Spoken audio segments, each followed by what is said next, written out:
और 24 में इंडिया गठबंधन का कैंडिडेट संतोष कुमार थे और 2024 में संतोष कुमार पूर्णिया इंडिया गठबंधन के कैंडिडेट रहेंगे।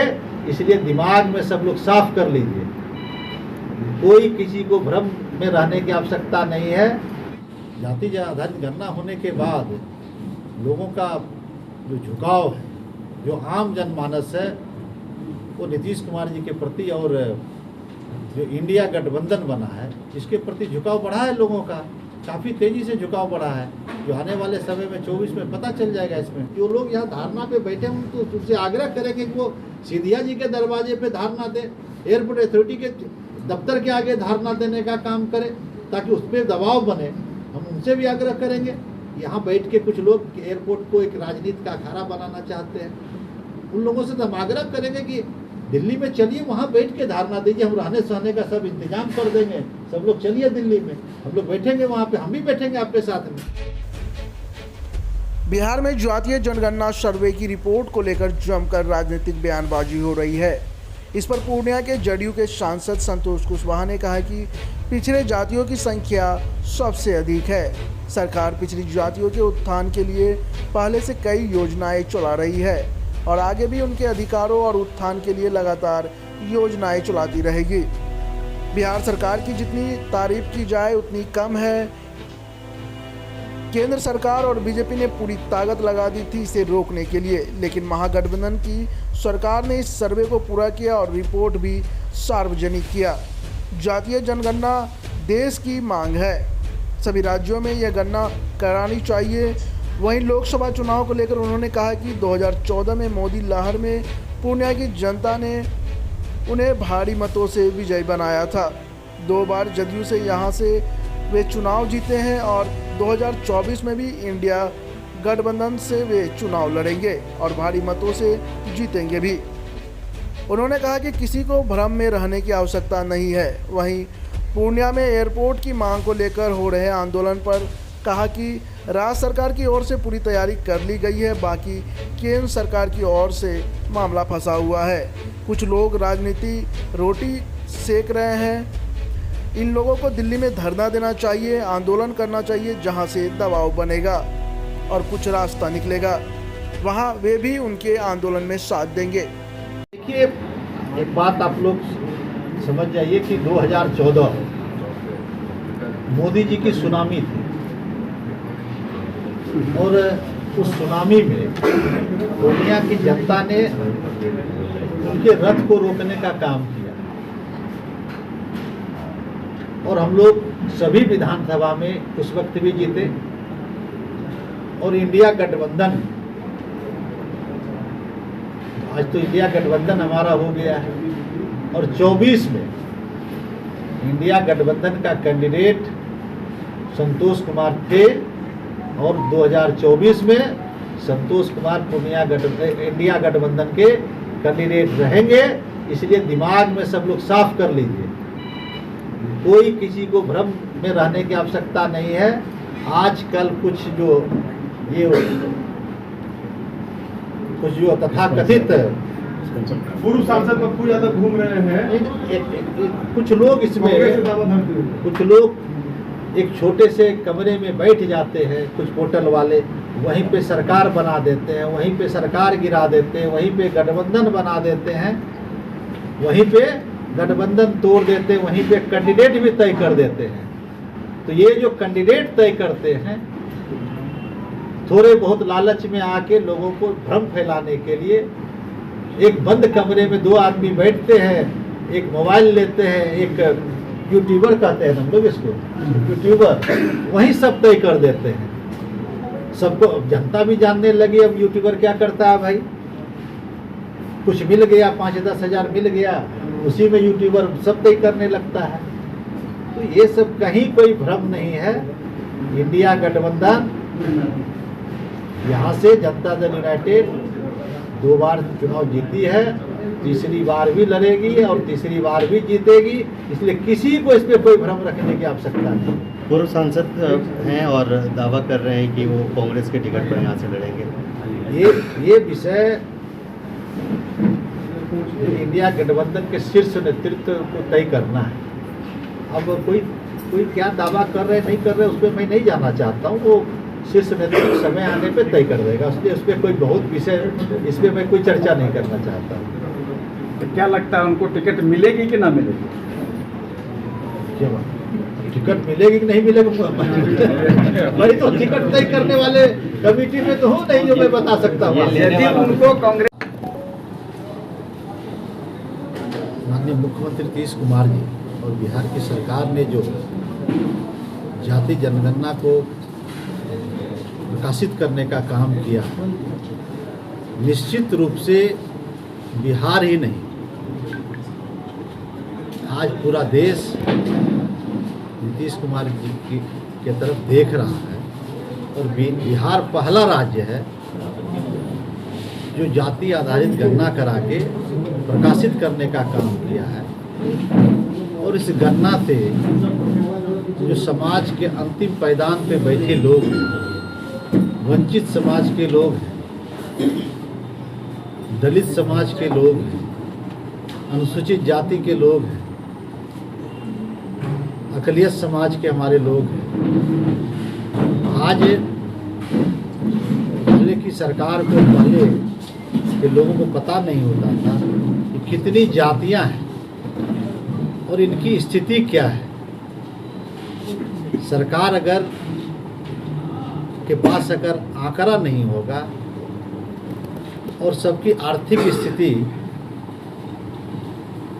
की स्थिति का पता नहीं होगा तो आज जाति आधारित गणना हुआ है, आर्थिक रूप से भी उसकी समीक्षा हुई है। तो अब सरकार को भी उसके लिए जो समाज के वंचित समाज हैं, अंतिम पायदान पे लोग बैठे हैं, उसके उत्थान के लिए, उसको आगे बढ़ाने के लिए सरकार अब नीति बनाएगी, उसके लिए कार्यक्रम बनाएगी। और उस कार्यक्रम के माध्यम से जो पीछे हैं उनको बराबरी में लाने का काम किया जाएगा, उसको आगे लाने का काम किया जाएगा। और यह जाति आधारित गणना निश्चित रूप से हम माननीय मुख्यमंत्री जी को सभी लोग बधाई दे रहे हैं। और जो पिछड़ी जातियां हैं, अति पिछड़ी समाज के लोग हैं, अनुसूचित जाति, अनुसूचित जनजाति की जो छोटी छोटी जातियां हैं, आज सभी लोगों में खुशी है कि हमारी गणना हुई है, हमारे लिए सरकार सोच रही है। आज बहुत बड़ा काम है। और जाति गणना के साथ साथ जो आरक्षण है, आज ज़रूरत है कि आरक्षण को बढ़ाने की आवश्यकता है।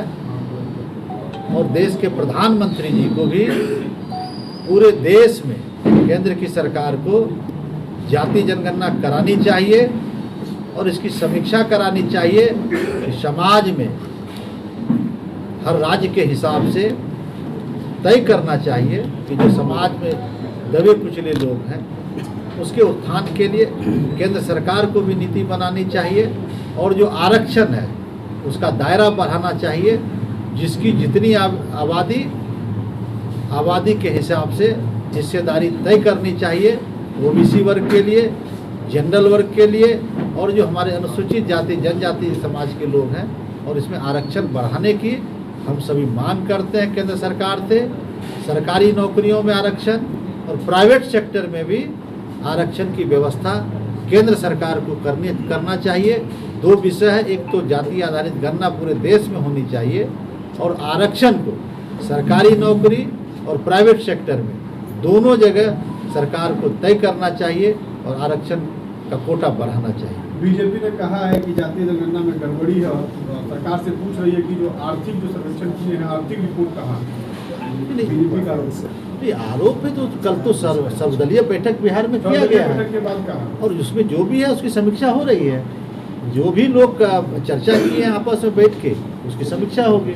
सरकार ने सबों की बात को लोग आपस में विचार विमर्श किए और सबको की बातों को सुना जाएगा।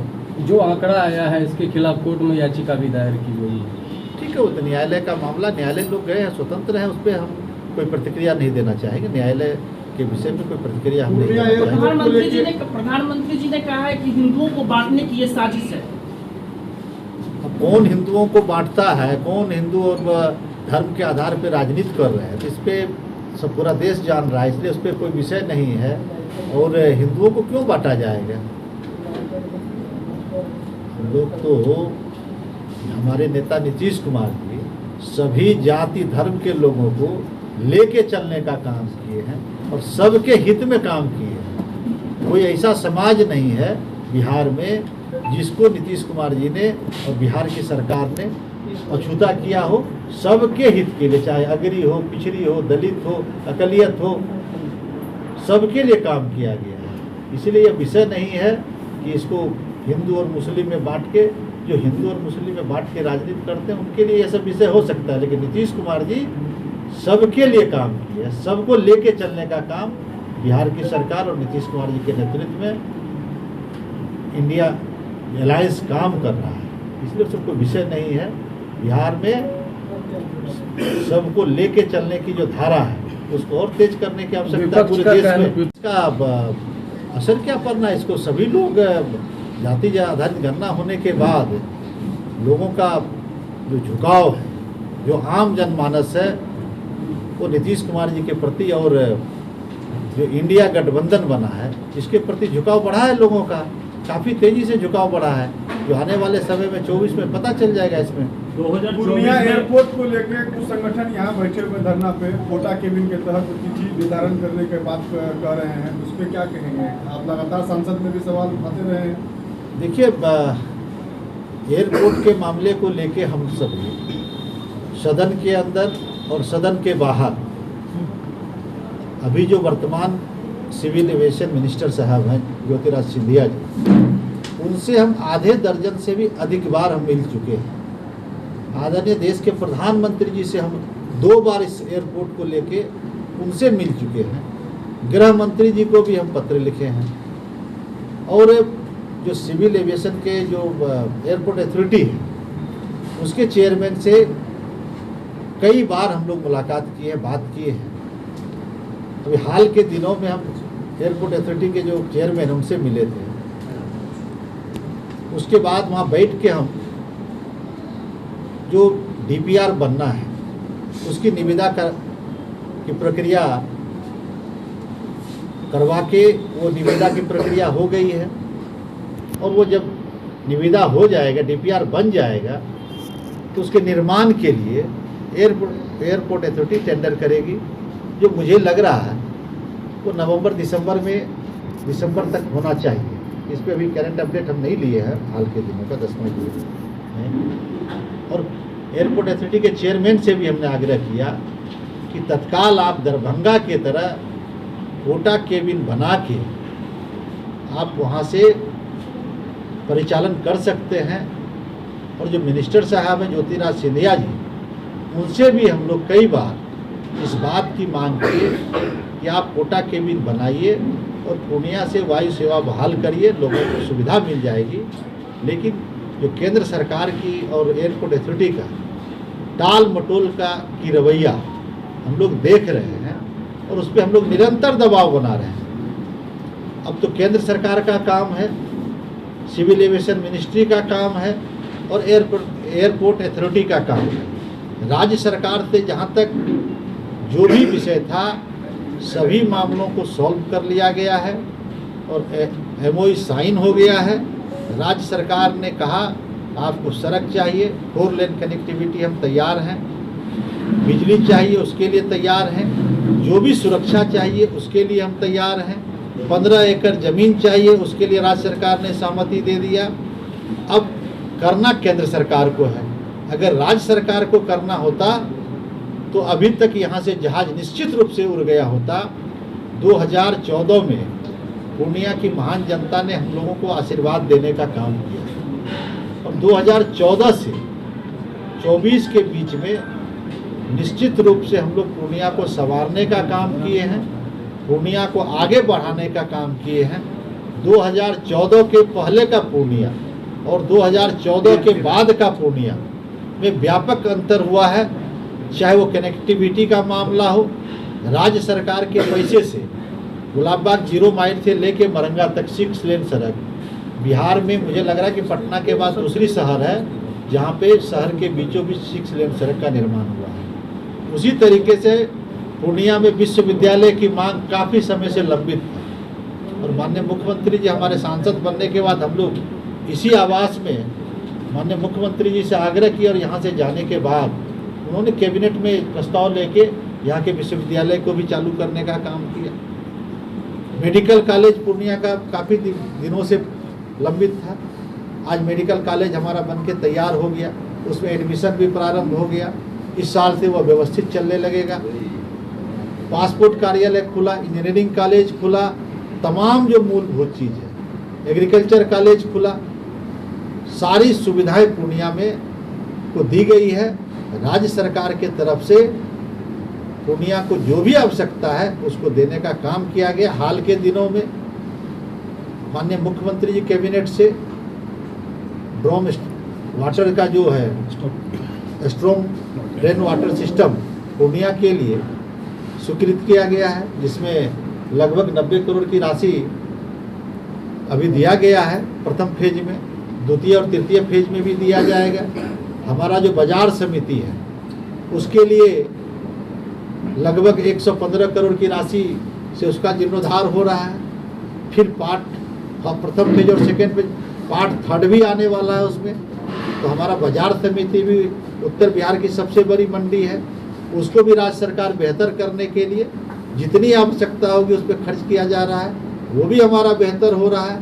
तो तमाम तरह का जो चीज़ है, जो सुविधा के लिए जनहित के काम है, उसको पूर्णिया में किया जा रहा है। अब और इससे ज़्यादा और भी जो आवश्यकता होगी उसके लिए राज्य सरकार तैयार है। एयरपोर्ट में तो केंद्र सरकार को करना है, हम लोग दबाव बना रहे हैं, हर बार मिल रहे हैं। जब भी दिल्ली जाते हैं तो उसके अधिकारी से मिलते हैं, मिनिस्टर से मिलते हैं, निरंतर प्रयास कर रहे हैं। इसलिए केंद्र सरकार पे दबाव बनाना चाहिए। जो लोग यहाँ धारणा पे बैठे हैं तो उससे आग्रह करेंगे कि वो सिंधिया जी के दरवाजे पे धारणा दें, एयरपोर्ट अथॉरिटी के दफ्तर के आगे धारणा देने का काम करें, ताकि उस पर दबाव बने। हम उनसे भी आग्रह करेंगे। यहाँ बैठ के कुछ लोग एयरपोर्ट को एक राजनीति का अखाड़ा बनाना चाहते हैं, उन लोगों से हम आग्रह करेंगे कि दिल्ली में चलिए, वहाँ बैठ के धारणा दीजिए, हम रहने सहने का सब इंतजाम कर देंगे। सब लोग चलिए दिल्ली में, हम लोग बैठेंगे वहाँ पे, हम भी बैठेंगे आपके साथ में। ये ज़्यादा बेहतर होगा कि यहाँ बैठने से ज़्यादा बेहतर है कि दिल्ली में चल के सब लोग दबाव बनाएं। सर, सूचना मिल रही है कि उन अनशनकारियों को दबाव दिया जा रहा है प्रशासन, पुलिस प्रशासन की तरफ से 2 बजे तक खाली करने के लिए। मुझे इसकी कोई जानकारी नहीं, और ऐसा मुझे नहीं लग रहा है कि पुलिस प्रशासन प्रशासनिक कामों में हम लोग हस्तक्षेप करते भी नहीं, और मेरी जानकारी भी नहीं।